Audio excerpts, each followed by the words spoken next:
क्या डॉक्टर अंबेडकर ने संविधान अकेले लिखा? डॉक्टर भीमराव अंबेडकर और संविधान निर्माण का सच।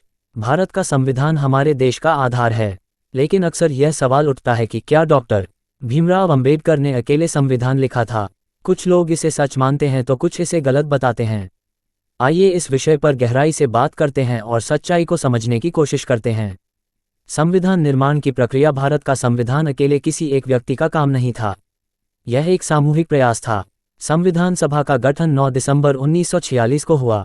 इसमें 299 सदस्य थे जो अलग अलग विचारधाराओं, प्रांतों और समाज के वर्गों का प्रतिनिधित्व करते थे। इस सभा ने संविधान तैयार करने के लिए विभिन्न समितियों का गठन किया।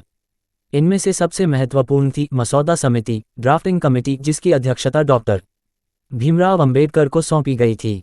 डॉक्टर अंबेडकर का योगदान। डॉक्टर अंबेडकर ने संविधान निर्माण में एक निर्णायक भूमिका निभाई। वे केवल मसौदा समिति के अध्यक्ष ही नहीं थे, बल्कि उनके गहरे ज्ञान, कानूनी दृष्टिकोण और समाज सुधार के अनुभवों ने संविधान को एक मजबूत और प्रगतिशील दस्तावेज बनाया। लेकिन ये सच है कि संविधान का हर अनुच्छेद, हर धारा डॉक्टर अंबेडकर ने अकेले नहीं लिखी।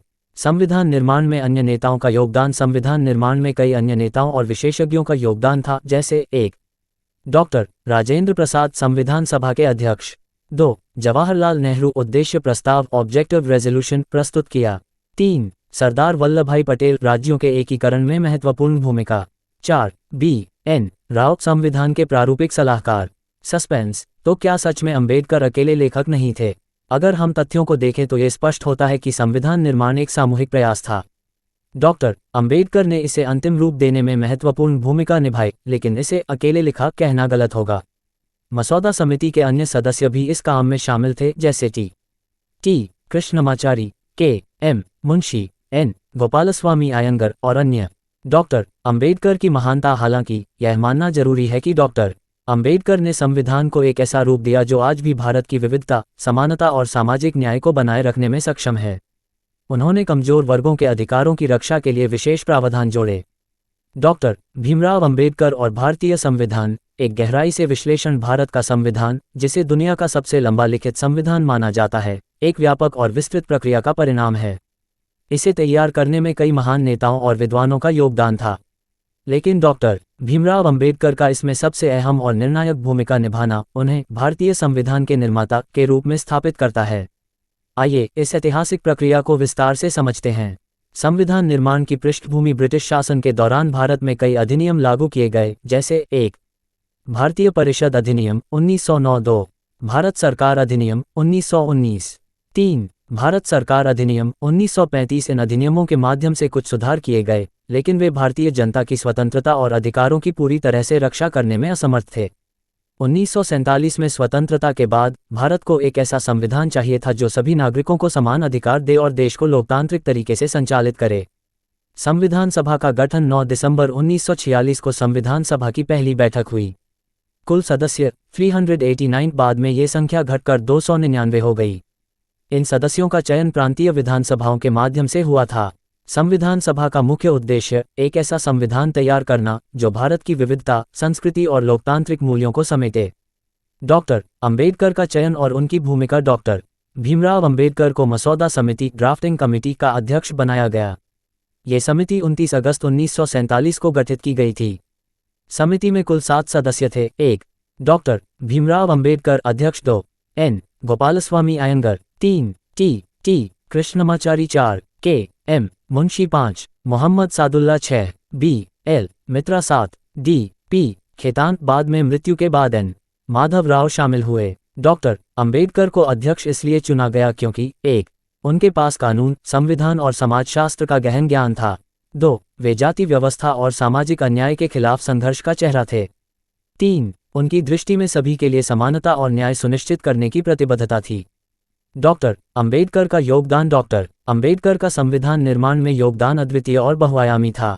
1. समानता और सामाजिक न्याय। डॉक्टर अंबेडकर। 1. समानता और सामाजिक न्याय। डॉक्टर अंबेडकर ने कमजोर वर्गों, अनुसूचित जाति, जनजाति और महिलाओं के अधिकारों की रक्षा के लिए विशेष प्रावधान जोड़े। उन्होंने जातिगत भेदभाव को समाप्त करने के लिए अनुच्छेद 17 अस्पृश्यता का उन्मूलन तैयार किया। 2. मौलिक अधिकार, फंडामेंटल राइट्स। उन्होंने ऐसे अधिकार तैयार किए जो सभी नागरिकों को समानता, स्वतंत्रता और धार्मिक आज़ादी प्रदान करें। उन्होंने ये सुनिश्चित किया कि किसी भी धर्म, जाति या लिंग के आधार पर भेदभाव न हो। 3. आरक्षण प्रणाली। डॉक्टर अंबेडकर ने शोषित वर्गों के लिए आरक्षण का प्रस्ताव दिया ताकि उन्हें समाज की मुख्यधारा में लाया जा सके। 4. धर्मनिरपेक्षता। उन्होंने भारत को धर्मनिरपेक्ष बनाने पर जोर दिया। इसका मतलब था कि राज्य किसी भी धर्म का समर्थन या विरोध नहीं करेगा। 5. राज्य की संघीय संरचना। अंबेडकर ने भारत को एक संघीय प्रणाली दी जिसमें केंद्र और राज्य दोनों की शक्तियां स्पष्ट रूप से परिभाषित थीं। 6. डॉक्टर अंबेडकर का अंतिम भाषण 25 नवंबर 1949। उन्होंने संविधान को लागू करने से पहले अपने ऐतिहासिक भाषण में चेतावनी दी थी, संविधान कितना भी अच्छा क्यों न हो, यदि इसे चलाने वाले लोग खराब होंगे तो संविधान भी खराब होगा। उन्होंने लोकतंत्र के महत्व और सामाजिक समानता की आवश्यकता पर बल दिया। संविधान का मसौदा ड्राफ्टिंग प्रोसेस। संविधान का पहला मसौदा 4 नवंबर 1948 को प्रस्तुत किया गया। संविधान सभा ने इसे 11 महीने और 18 दिन तक चर्चा की। 26 नवंबर 1949 को संविधान को अपनाया गया। इसे 26 जनवरी 1950 को लागू किया गया, जिसे हम गणतंत्र दिवस के रूप में मनाते हैं। क्या डॉक्टर अंबेडकर ने संविधान अकेले लिखा? संविधान निर्माण में मसौदा समिति और अन्य सदस्यों का भी योगदान था, लेकिन डॉक्टर अंबेडकर ने 1. संविधान के हर अनुच्छेद पर गहनता से काम किया। 2. समाज के हर वर्ग को ध्यान में रखते हुए एक संतुलित और प्रगतिशील दस्तावेज तैयार किया। 3. संविधान सभा में विभिन्न विचारों को समन्वित किया और अंतिम मसौदा तैयार किया। हालांकि इसे अकेले अंबेडकर का कार्य नहीं कहा जा सकता, लेकिन उनकी भूमिका सबसे प्रमुख और निर्णायक थी। डॉक्टर अंबेडकर की महानता। डॉक्टर अंबेडकर का योगदान केवल संविधान तक सीमित नहीं था, उन्होंने समाज में समानता और न्याय लाने के लिए जीवन भर संघर्ष किया। उनके विचार और दृष्टिकोण आज भी प्रासंगिक हैं। निष्कर्ष तो सच्चाई यह है कि संविधान निर्माण में डॉक्टर अंबेडकर का योगदान अद्वितीय और अतुलनीय है, लेकिन इसे केवल उनका अकेले का काम कहना ऐतिहासिक तथ्यों के साथ न्याय नहीं होगा। यह एक सामूहिक प्रयास था और डॉक्टर अंबेडकर इस सामूहिकता के सबसे उज्ज्वल नक्षत्र थे। क्या डॉक्टर अंबेडकर के बिना संविधान बनता? शायद बनता, लेकिन वह संविधान ऐसा नहीं होता जो आज हर भारतीय के दिल में गर्व पैदा करता है। यही डॉक्टर अंबेडकर की असली महानता है। डॉक्टर अंबेडकर ने संविधान निर्माण में अपने असाधारण ज्ञान और दृष्टिकोण से इसे एक ऐसा दस्तावेज बनाया जो भारत की विविधता और लोकतांत्रिक मूल्यों को संरक्षित करता है। संविधान को एकल प्रयास कहना अन्य योगदानकर्ताओं के साथ न्याय नहीं करेगा, लेकिन इसमें कोई संदेह नहीं कि डॉक्टर अंबेडकर का नाम संविधान निर्माण के इतिहास में सबसे प्रमुख है। यह उनकी दृष्टि और नेतृत्व का परिणाम है कि भारत आज एक प्रगतिशील और लोकतांत्रिक राष्ट्र के रूप में खड़ा है। सूचना सिर्फ मान्यताओं और जानकारियों पर आधारित है। यहाँ ये बताना जरूरी है कि यह मेरा वीडियो किसी भी तरह की मान्यता, जानकारी की पुष्टि नहीं करता है। किसी भी जानकारी या मान्यता को अमल में लाने से पहले संबंधित विशेषज्ञ से सलाह लें। धन्यवाद।